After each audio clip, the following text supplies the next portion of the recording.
drive, gets inside, leans in, knocked away and stolen by Holiday. Now up for the layup. Oh, blocked by James. To Curry, way downtown. Mr. Tiger. Here's the problem I'm seeing. Zion's gonna want out soon. I don't think the front office of that organization, of that New Orleans organization, knows what the heck they're doing. What can I say? Mamba out. This is not a drill. This is an emergency podcast episode, as there is huge news surrounding the Warriors and Draymond Green. I don't know if you guys been keeping up with it since last night. I know I was posting a little bit about it, but it broke the internet. There's huge news surrounding Draymond Green and the Golden State Warriors that after Tuesday's night win over the Portland Trail Blazers, Steve Kerr addressed the media during the post-game press conference and talked about Draymond Green.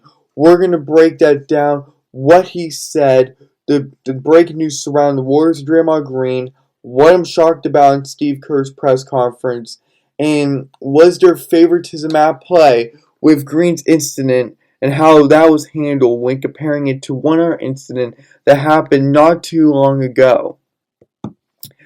So let's just jump right into this. And before I continue to talk, let me get social media out of the way. This is an emergency podcast episode. This is just a video that will be going on YouTube and all of our podcasting platforms. You can find us on SoundCloud, iTunes, Google Podcast, TuneIn, Amazon Music, iHeartRadio, all those different platforms. We are there. We are very much active. We're pretty much on every platform imaginable, so just search us up, CourtSideHeat. You do not want to miss it. Social media, you can find us at twitter.com/CourtSideHeat, Instagram.com/CourtSideHeatNBA, Facebook.com/CourtSideHeat, Tumblr.com/CourtSideHeat for anyone that still uses that. And those are the main ones. YouTube is CourtSideHeat. Everything is spaced, because that's how YouTube rolls. And yeah, that's where we're mainly publishing to. And also CourtSideHeat.com, because A, that's the main website, and B, all of our content's there. That's from social media, streaming platforms like podcast and just YouTube video platforms. But yeah, without further ado, let's jump right into this emergency video featuring Draymond Green, and I'm actually going to let Steve Kerr explain everything, so instead of me paraphrasing it first, here's the minute and some odd second video clip of the huge press conference by Steve Kerr addressing Draymond Green. Roll the tape now. I'm going to get right to the Draymond situation, and I'll address that, and then we can talk about the game. He is going to come back to practice on Thursday. He's been fined. He will not be suspended. I expect him to play Friday in our last preseason game and on opening night. We have spent the last week in deep discussions with all of our key figures in the organization, including Jordan and Draymond, of course, Steph, all of our players, Bob, myself. And I can tell you there have been a lot of conversations, individual one-on-one discussions, players-only discussions, everything that you can think of, all the different combinations that are possible to have in a conversation. We've had them. It's been an exhaustive process. We feel like we have a great feel for our team. You know, we've got a lot of continuity on this team, so Bob and I know our players extremely well. And we feel like this is the best way, after assessing everything, for us to move forward. It's never easy. No matter what decision you make in a situation like this, it's not going to be perfect. This is the biggest crisis that we've ever had since I've been coach here. It's really serious stuff. We're not perfect. You know, our team isn't perfect. Bob and I have definitely made our share of mistakes over the years, but we're going to lean on the experience that we have together, over the last 9 years, and trust that this is the best decision for our team. We have a lot of work to do, all of us, players, coaches, Bob in the front office, but we're committed to doing that work together and to making this a really successful season. Like I said, emergency podcast. That was Steve Kerr's press conference last night against the Portland Trail Blazers. That was the post-game press conference, right? Pretty standard. He said, we're going to talk about Draymond Green, that situation, before we talk about the game. Because in the beginning, before the game, he'd kind of talk about Draymond, and he said he would after the game. So we knew we were going to get something about Draymond Green, but to have it come out like this is pretty, I don't want to say bombshelling, but it's up there. So, Steve Kerr, as everyone already knows in the video, I'm just going to go over it again. Steve Kerr says that Draymond Green will not be suspended, but fined for an undisclosed amount of money. The team expects Draymond to be back at first practice and play their final preseason game on Friday. Also playing their season opener game as well. Steve Kerr says that Jordan Poole was involved in the conversations with both Kerr and the front office about Green's return. Plus, Poole and Green also met with each other. So this is pretty big. So it seems like everyone has come back into unison, come back into harmony. Everyone's reuniting. Kenny, he said, well, I don't know if anyone saw his comments about it, but he said this was being blown out of proportion, but that stuff like this happens all the time, or happens for teammates and for teams and stuff like that. So there's some guys who are saying that this was absolutely horrendous. There's some guys saying this is totally normal. People in the middle are like, this is being overblown. Just stop talking about this. It's going to get resolved internally. And it did get resolved internally. And Draymond Green took those few days away from the organization to get himself in check, to get himself all mentally cleared and stuff like that. Just to let this thing blow over. And it did. Well, at least what we know publicly. We don't know what's going on privately within the internal setting for the internal mood, right? But this is pretty big. This is pretty positive. Why? Because on yesterday's podcast episode, you guys know we're the final already. We have it plastered throughout social media like Twitter, which is twitter.com/CourtSideHeat. I blasted Draymond Green. I still don't like him. I still find him a bully. But that aside, I broke that down. I'm like, this could be the ugly divorce. This could be the final year of their marriage. Could that still be in play? Maybe, maybe not. But now what we know is this. Draymond Green is on good terms. Now, Steve Kerr said that Draymond broke their trust. But given that they had a relationship at 8 years, he knows that things are going to get amended. They know things are going to go out smooth, but that things can be turned around for the better. That is pretty much summing up, paraphrasing what Steve Kerr said about Draymond Green and the situation.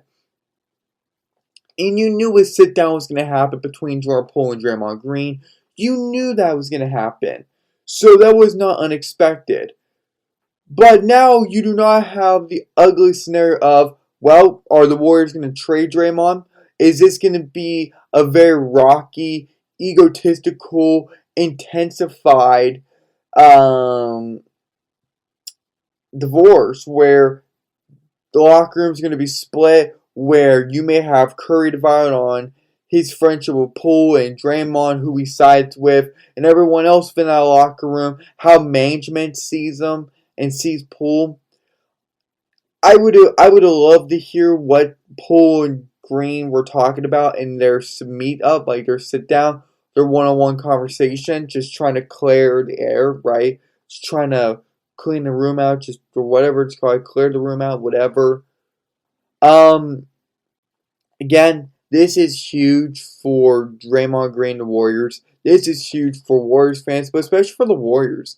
Now they don't have this huge headache where, okay, we have a guy that wants to get paid, who acted out. There's a legit beef between two important players on that roster, that championship roster. So for that not to linger any further than like a week, 2 weeks, publicly what we know. We don't know if this could have been lingering on for months. Privately, internally, right? So to have that is pretty important. That this got resolved. And for Draymond to come in, gel on a practice the right way, and to hopefully perform good publicly against whatever team they're facing in their final preseason game. It's going to be important. Then, of course, opening night. So there's going to be time to mend the fences, to get chemistry back up, and just have all the negativity out the window for more positivity to come in. So that is very important. And I can't stress that enough. So for the Warriors to deal with that, this is huge. And you knew they were going to try to act on that as quickly as possible. You knew that Bob Myers was not going to let this go through that much longer. You knew Steve Kerr was going to try to resolve this. You knew players. You knew Curry. Like, I have a gut feeling that Curry was calling these guys up and they're like, look, we got to squash this beef. This is bigger than our egos. This is more than just our individual selves. This is a team game. This is a team sport. And we are reigning champs right now. We have to set aside our egos, our beef, and just go win with the mindset of playing as a team, continue to grow with our chemistry, to build that, and to grow together better for another chance at a championship. Right, so you could have those conversations. Klay Thompson could have been involved. There's different guys, of course. Andre Iguodala could have been saying something. Like, there could have been different guys that said stuff that has significance within the organization and less significance within the organization. But I think players came together. I think management, coaches, and all that stuff came together with Draymond, with Jordan Poole, because it's like, you got to resolve this. This is bigger than yourselves. What happened is in the past, and it has to be reconciled now. So that is very, very important. So trust has been broken, but it's going to be fixed. Kerr is optimistic that this can all smooth out, and he trusts Draymond Green to get this all smoothed out. So yeah, team expects them to practice tomorrow. Team expects them to play in 2 days. Team expects them to be there on opening day, on the opening season game. So that's all positive.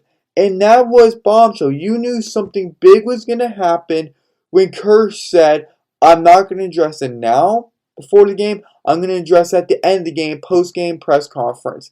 And then he said during the press conference, opening statement or opening sentence, instead of talking about the game now, I'll get to that later. I'm going to talk about the Draymond Green situation right here, right now. Go. Let's talk about it. And he just went headstrong into that. He just catapulted right into that.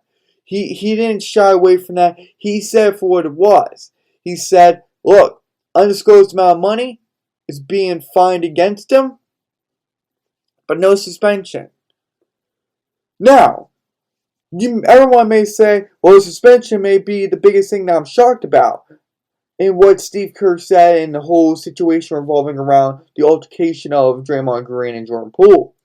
Well, here's what I'm shocked about in Kerr's press conference. It was the fact that this was their biggest crisis within the organization. And let's be honest, he's right. I can't think of another time where the Warriors faced this much adversity in their own locker room. Think about it. You had the beef between Draymond Green and Kevin Durant, but that didn't result in an altercation. Maybe in a verbal altercation, if there's such thing. I have no idea if there is, but if there was like heated moments verbally, then yeah. Or if you had moments where it's like, you know what, I'm not dealing with you, and it got a little chippy, it got a little heated, got a little unsettling. If you want to use those words, go ahead.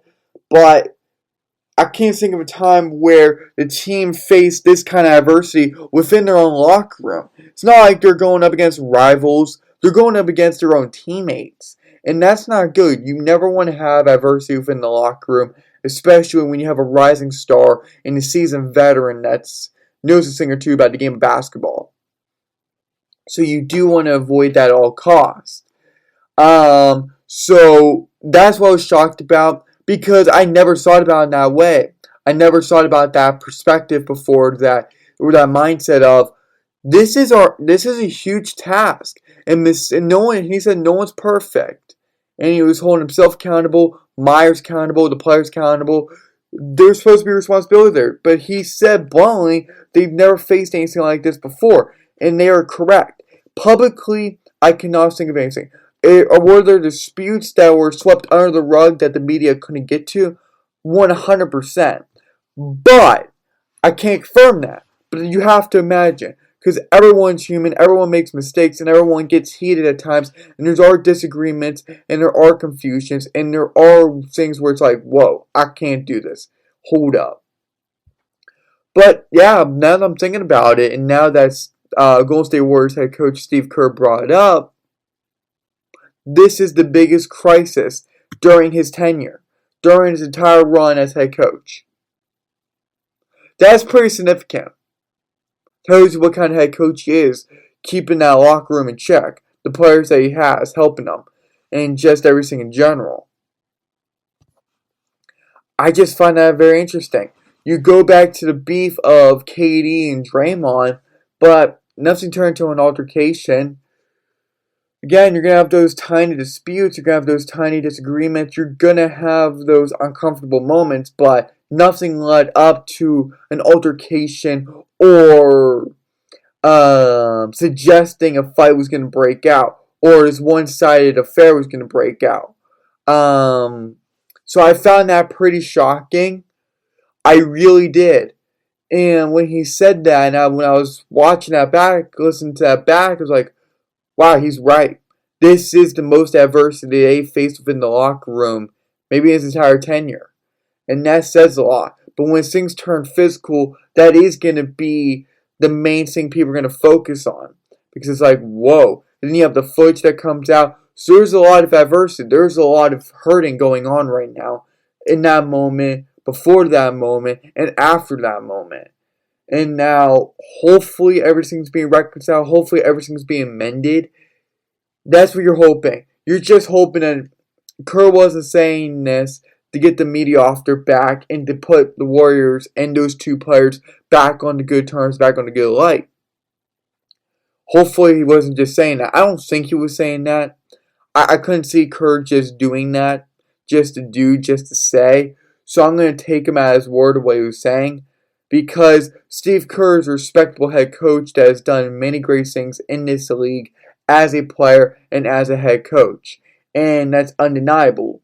So and for all of his previous press conferences, he's never one of those types of head coaches to say things to say and just to have misdirection. He seems like the type of head coach that's going to address it if he feels though it needs to be addressed publicly. Right? And I respect those types of head coaches. But we got some stuff. Like, there was some shocking stuff. That was some shocking stuff. You had the breaking news surround him and the Warriors. Right? All of those minor details and major details. And those are important. Like, you cannot miss those. You need to know those.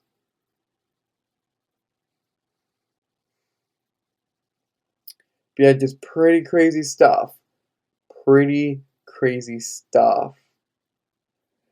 How quick has the narrative shifted from friends to frenemies, or maybe full-blown enemies, to now mending it back to frenemies to friends? I don't know how that's going to play out. We got a whole season to find out. Man, I wish the NBA had like Hard Knocks. Like, I don't even, like Court Knocks or something, but you know that HBO Max show Hard Knocks where it goes deep into a football team, follows them around for I don't know how long. I really never watched the show. I've seen clips, but I know what it is. But they focus on one team. I wish we could have that for the Golden State Warriors. I wish we can have all of this just being watched weekly and we could just see everything unfold. I would find that amazing. I would love to see that. Court knocks, hardball knocks. I don't know. I don't know. All I know is that it would make a really good entertainment. People would tune into that. I don't know.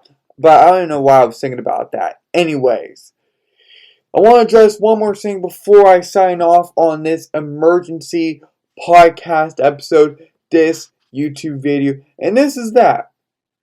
And I want everyone to realize this. And it's this question. So lastly, is favoritism at play with how Green's incident was handled when comparing it to Bobby Portis' incident when he was a Chicago Bull?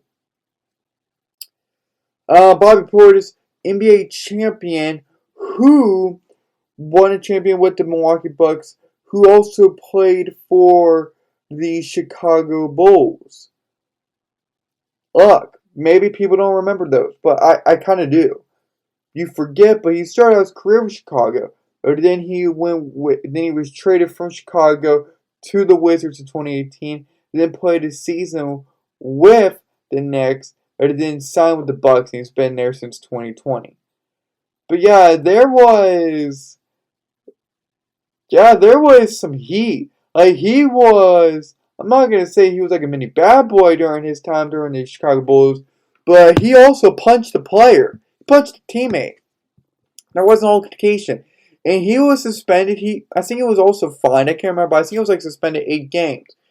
And Bobby Portis, after that press conference, was upset that Draymond didn't get a suspension after Portis got a suspension for doing the same exact thing when he was with the Chicago Bulls. Portis tweeted, quote, "It's cool when they do it. It's a problem when I do it," end quote. And he was using an exclamation point to just set that tone that he was upset. Now, I want everyone to understand that did teams see things differently? Yes. Did the Bulls see things differently than what the Warriors saw? Yes. But favoritism among the league? No. The NBA both times did not get involved and they let the teams assess if it was worth a suspension and fine. So the league was making this a team matter. The league did not get involved and the teams assessed if it should have required a suspension. Warriors favored no, Bulls favored yes. It's just that simple. Bobby Portis got suspended, and I can't remember the footage. I can't remember how bad the altercation was, if there was any footage that was leaked. I can't remember. It was a long time ago. But the Warriors felt that it did not deserve a suspension, as they know more about the situation than we do. Clearly, obviously. But it all comes down. Now, it'd be one thing if the NBA came down on these guys and they hand out suspensions and they were deciding who to give suspensions on, who not to give suspensions on. Funny thing is that you had these moments where it's like, wait, is this favoritism? But no, the league did not come down. The league did not intervene. The league did not give their 2 cents.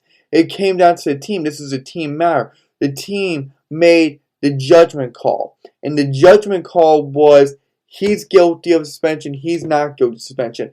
That's just how it goes. So while favoritism may seem like the obvious answer on why Portis got suspended and Green didn't, and there's always different aspects of like Green's the more famous player, the more credible player, the more known player, the more out there player with a bigger audience, right? Who's with a more established team that has who's with a dynasty team, right? Here's the saying. I think that all gets thrown out when it goes to a team matter. When it's issued by the team and not by the league, all bets are off and you don't talk about it anymore. I honestly believe about that. I think that narrative, I think that point of view, that perspective gets thrown out the window. And I honestly believe that. But here's the thing, I respect people that still come from there, but here's the thing, I just don't buy it. I just don't. I'm being honest. I just don't. Look, I'm not too concerned about Bobby Portis. It was his cool piece to add, but Draymond Green is still a Warrior. Somehow the marriage is pivoting, maybe not going to a divorce. He will be playing the regular season opener. He will be closing out the preseason, and the Warriors just have to go from there. Just have to isolate and detain this crisis and just bring it to its knees, right? To give a little personification, right? And that is that. This is pretty crazy when you think about it. It's shocking and not shocking, but it's very much shocking if that makes sense. You just got all those emotions run high. You got those feelings run high. You got a lot to process. If you're a Golden State Warrior fan, you're lucky because now you don't have to go through all that drama. Pretty much contingent upon that does not go deeper. There's not more issues. So looking at that, if it's just stopping right here and it's just about basketball from this point on, and there's kumbaya amongst these players, amongst those two players, Poole and Green, okay, we're good. But then if it intensifies and then it gets real bad, ooh, trade deadline's gonna look fun. This season's for y'all gonna look fun. But yeah, that's all I got for y'all. I'm gonna be signing off now. This was the emergency podcast episode. Video's gonna be live everywhere. Audio edition's gonna be live everywhere. You know where to find us. You know where to find CourtSideHeat Heat. Do not miss it. Podcast Friday, Saturday. If we have to make another emergency video, we will do it, as the podcast is 2 days away. But I will make another video today or tomorrow. I do not care. I am here breaking it all down. I will see you guys on the next podcast episode. Peace out. I'm signing off. Have a great day.